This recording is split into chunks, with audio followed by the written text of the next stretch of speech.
Cinema മേഖലയിൽ Hema committee report വന്നതിന് ശേഷം തുടർച്ചയായിട്ട് വിക്കറ്റുകൾ ഓരോന്നായിട്ട് വീണുകൊണ്ടിരിക്കുകയാണ്. ഇതിനെ എങ്ങനെ മറികടക്കും? ഇത് സിനിമാ മേഖലയെ എങ്ങനെ ബാധിക്കും? സൂപ്പർ സ്റ്റാറുകളെ എങ്ങനെ ബാധിക്കും?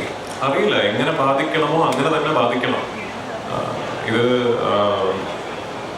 ആരോപണങ്ങൾ ഉണ്ടെങ്കിൽ പഴുതടച്ചുള്ള അന്വേഷണങ്ങൾ ഉണ്ടാകണം. അന്വേഷണത്തൊടുവിൽ കുറ്റകൃത്യങ്ങൾ തെളിയിക്കപ്പെട്ടാൽ മാതൃകാപരമായ ശിക്ഷാ നടപടികൾ ഉണ്ടാകണം. അങ്ങനെ തന്നെ ഇതിനൊരു അവസാനം ഉണ്ടാകാൻ സാധിക്കുള്ളൂ. അതുകൊണ്ടാണ് ഞാൻ പറഞ്ഞത്, ആരോപണങ്ങൾ ഉണ്ടെങ്കിൽ അന്വേഷണം ഉണ്ടാകണം.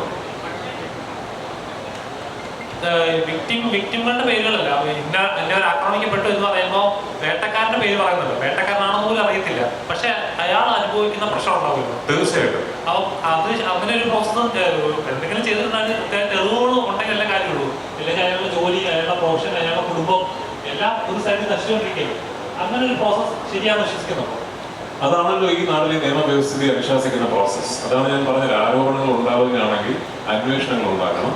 അന്വേഷണങ്ങൾ ഉണ്ടായി കുറ്റകൃത്യം തെളിയിക്കപ്പെടുകയാണെങ്കിൽ മാതൃകാപരമായ ശിക്ഷാ നടപടി ഉണ്ടാകണം. ഇനി അതല്ല, അന്വേഷണത്തിനൊടുവിൽ ഈ ആരോപണങ്ങൾ കള്ളമായിരുന്നു എന്ന് തെളിയിക്കപ്പെട്ടാൽ മറിച്ചും മാതൃകാപരമായ ശിക്ഷാ നടപടികൾ ഉണ്ടാകണം.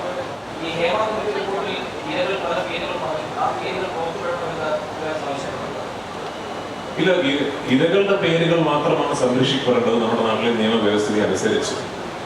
ആരോപണ വിധേയരുടെ പേരുകൾ സംരക്ഷിക്കപ്പെടാൻ ഒരു നിയമവ്യവസ്ഥിതി ഇന്ന് നാട്ടിൽ ഇല്ലാത്തിടത്തോളം കാലം അത് പുറത്തിടുന്നതിൽ നിയമ തടസ്സങ്ങളുണ്ടെന്ന് ഞാൻ കരുതുന്നില്ല. So it's up to the government.